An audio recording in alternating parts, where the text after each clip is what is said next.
ভাই হিলিয়ে দেন, ওখানে হিলিয়ে দেন, এরপরে ওখানে হিলিয়ে দেন। হ্যাঁ হ্যাঁ সুন্দর, এইটা এইটা। আমরা লক্ষ্য করছি জেলা প্রশাসনের পক্ষ থেকে জুলাই শহীদ স্মৃতিস্তম্ভে সদস্যবৃন্দ, শহীদ পরিবারের সদস্যবৃন্দ তারা আসছেন। মহোদয় উনি যাবেন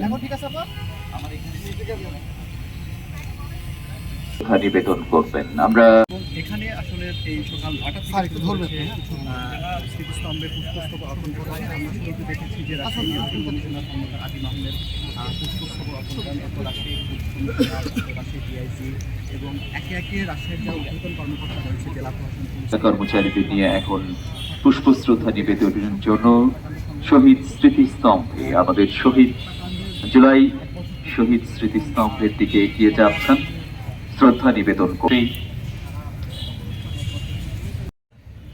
আমরা বিএমপি এর পরে আরডিএ রাজশাহী উন্নয়ন কর্তৃপক্ষের সম্মানিত সদস্যদের নিবেদনের জন্য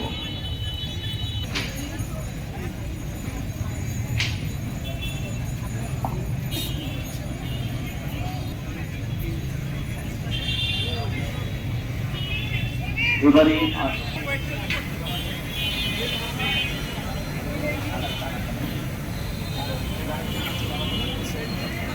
কর্মচারী তারা প্রশিক্ষণ কেন্দ্র রাখছেন, ওনারা রাখছেন রাজশাহীর লোক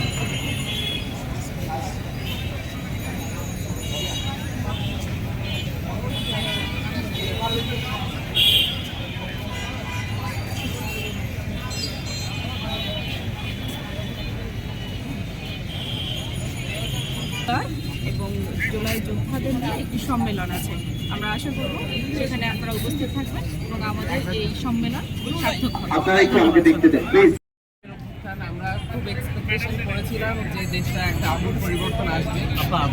আমরা হয়তো কিছুটা সেই লক্ষ্যে এগিয়েছি,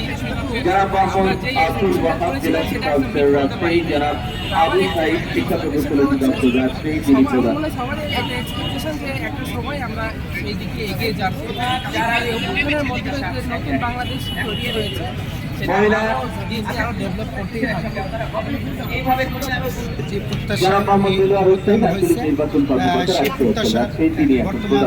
সরকার উপদেষ্টা মন্ডলীরা সেই প্রত্যাশায় কাজ করতেছে, আশা আকাঙ্ক্ষা পূর্ণ তারা সর্বোত্তম চেষ্টা করছে।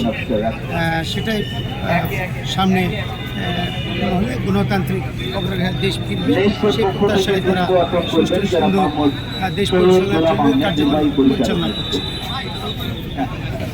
জুলাই গণঅভ্যুত্থান তো বাংলাদেশের ইতিহাসে একটি অনন্য ঘটনা।